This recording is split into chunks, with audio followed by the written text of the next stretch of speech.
देखिए इस क्वेश्चन में बोला गया है कि the resistances of platinum wire of A platinum resistance thermometer at the ice point यानी कि 0 डिग्री सेल्सियस की बात हो रही है एंड स्टीम पॉइंट यानी कि 100 डिग्री सेल्सियस की बात हो रही है R 8 ohm and 10 ohm respectively. फिर कह रहा है कि after inserting in a hot bath of temperature 400 degree Celsius the resistance of the platinum wire आपको बताना है कितना होगा। ठीक है, तो यहाँ पे एक्चुअल में क्या हुआ है कि यहाँ पे प्लेटिनम वायर के देखिए अलग अलग दो टेम्परेचर पे आपको रेजिस्टेंस दिए हुए हैं। एक आपको आर जीरो पे दिया हुआ है, तो यहाँ पे लिख लीजिए आप आर जीरो इक्वल टू आपको 8 ओम दिया हुआ है। जबकि जो दूसरा आपको रेजिस्टेंस दिया हुआ है वो आपको दिया है आर 100 डिग्री पे। ठीक है, वो आपको कितना देखिए दिया है स्टीम पॉइंट पे, तो आपको यहाँ पे लिखना है कि 10 ओम आपको दिया हुआ है। ओके, और आप देख सकते हैं कि ऐसे में देखिए दोनों के बीच का जो टेम्परेचर का देखिए डिफरेंस अभी कितना है, तो आप देख सकते हैं कि 0 से और 100 के बीच का देखिए टेम्परेचर का डिफरेंस कितना 100 डिग्री आपका यहाँ पे डिफरेंस आ रहा है। वो चाहे केल्विन में रखें चाहे आप डिग्री सेल्सियस में, दोनों का सेम रिजल्ट है, यानी केवल आपको डिफरेंस रखना होता है।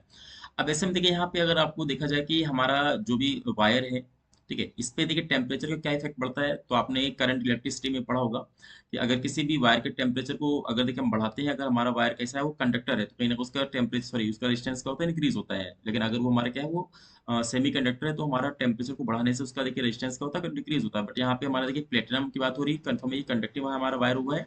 तो ऐसे में आप सीधे बोल सकते हैं कि हमारा देखिए जो फॉर्मूला होता है आर टी, तो देखिए आर टी का फॉर्मूला बेसिकली क्या होता है आर नॉट आपको यहाँ पे लिखना होता है, उसके बाद ब्रैकेट में क्या होता है देखिए 1 + अल्फा और डेल्टा टी। ओके, अब यहाँ पे ये देखिए डेल्टा टी क्या है, डेल्टा टी हमारा 0 डिग्री और टी डिग्री के बीच का डिफरेंस होता है। जितना भी हमारा डिफरेंस होगा वहाँ पे हमको डेल्टा टी की वैल्यू रखनी होगी। और ये आर टी क्या है, कहीं ना कहीं किसी टेम्परेचर पे रेजिस्टेंस। अब देखिए यहाँ पे अगर देखा जाए दो के साथ आपको देखिए दिए हुए हैं आर जीरो, तो देखिए आपको लेके चलना है, वो तो आपको 8 ओम देखिए दिया दिया है, लेकिन यहाँ देखिए पहला जो टेम्परेचर वो आपको देखिए 100 दिया हुआ है। दैट मीन्स आपका जो इक्वेशन देखिए बनेगा वो आप टी को हटा के लिख दिया 100, तो यहाँ पे लिखेंगे आर 100, यहाँ पे लिखेंगे इज इक्वल टू आपका आ जाएगा आर की पावर जीरो यानी आर नॉट, और यहाँ पे देखिए 1 + अल्फा लिखेंगे। अब ये डेल्टा टी कितना है देखिए 100 और जीरो का जो डिफरेंस होगा वो आएगा 100, तो यहाँ पे 100 से आप मल्टीप्लाई कर दीजिए। तो चलिए यहाँ पे हम इसको सॉल्व करके पहले अल्फा निकाल लेते हैं, क्योंकि अल्फा फिर आगे चल के आपके काम आएगा। तो यहाँ पे देखिए आर 100 पे हमारा जो डिस्टेंस है वो कितने आपको 10 ओम दिया हुआ है, और आर जीरो की देखिए हमको वैल्यू क्या है वो 8 ओम दिया हुआ है। उसके अलावा यहाँ पे प्लस यहाँ पे करेंगे और यहाँ पे 100 अल्फा आप करेंगे। ठीक है, अब इसको अगर देखिए 2 से कट करेंगे तो ये आपका 4 टाइम चला जाएगा, ये आपका 5 टाइम चला जाएगा, तो कहीं ना कहीं यहाँ से मिला आपको 5/4 आपको मिल रहा है। 5/4 इक्वल टू 1 + 100 अल्फा, ठीक है, 1 + 100 अल्फा आपको दिखाई दे रहा है। अब देखिए 1 को उधर लेके जाएंगे तो कहीं ना कहीं 5/4 माइनस का 1 इक्वल टू 100 आपको अल्फा दिखाई दे रहा है। तो यहाँ से अगर एलसीएम देखिए आप 4 अगर ले लेते हैं, तो यहाँ पे ऊपर क्या हो जाएगा 5 माइनस का 4 इक्वल टू कहीं ना कहीं हमको 100 अल्फा दिखाई दे रहा है। अब यहाँ पे कुल मिला के 1/4, 1/4 इक्वल टू देखिए क्या है हमारा 100 अल्फा आया। तो या फिर आप अगर अल्फा की देखिए वैल्यू निकालेंगे तो अल्फा की देखिए हमारी वैल्यू क्या आ रही है, तो 1/400 आपको दिखाई दे रही है। और इसका देखिए यूनिट आप जानते हैं कि पर डिग्री सेल्सियस हमारा होता है। ठीक है, यहाँ पे पर डिग्री सेल्सियस हमारा इसका होता है कहीं ना कहीं यूनिट।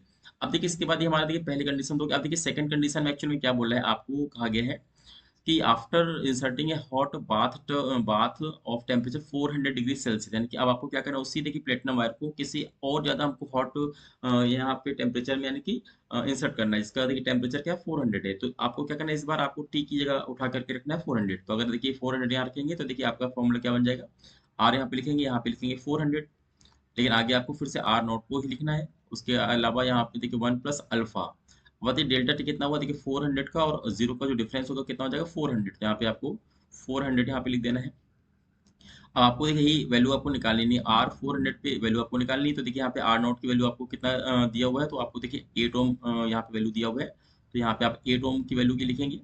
उसके बाद यहाँ ब्रैकेट में क्या लिखेंगे 1 + अल्फा देखिए कितना आपका है, तो अल्फा देखिए आपने निकाला था भी 1/400, यहाँ पे लिखेंगे 1/400 इंटू में देखिए अगेन आपको 400 दिखाई दे रहा है। अब देखिए 400 से 400 क्या होगा कैंसिल आउट हो जाएगा, तो कुल मिला के देखिए यहाँ बाहर आपका 8 था, ठीक है, ब्रैकेट में देखिए ऑलरेडी 1 और फिर से आपको प्लस में एक और आपको 1 मिल रहा है, तो 1 + 1 कितना हुआ, तो 2 हुआ, तो 2 × 8 यानी कि 16। तो आपका जो आंसर आएगा वो देखिए कितना आएगा, वो हमारा 16 ओम आ जाएगा, यानी कि जो आपका आर 400 डिग्री पे उसी हमारा वायर का जो टेम्परेचर होगा वो देखिए क्या होगा, वो होगा 16 ओम। इसका मतलब ये कि हमारा जैसे टेम्परेचर देखिए बढ़ रहा है उसका कहीं ना कहीं रेजिस्टेंस भी हमारा बढ़ रहा है। आर जीरो पे 8 था, आर 100 पे 10 हो गया, और आर देखिए 400 पे करेगा वो 16 ओम हो गया। तो हमारा जो राइट ऑप्शन होगा वो हमारे यहाँ पे ऑप्शन नंबर 2 है, हमारा यहाँ पे राइट हो जाएगा।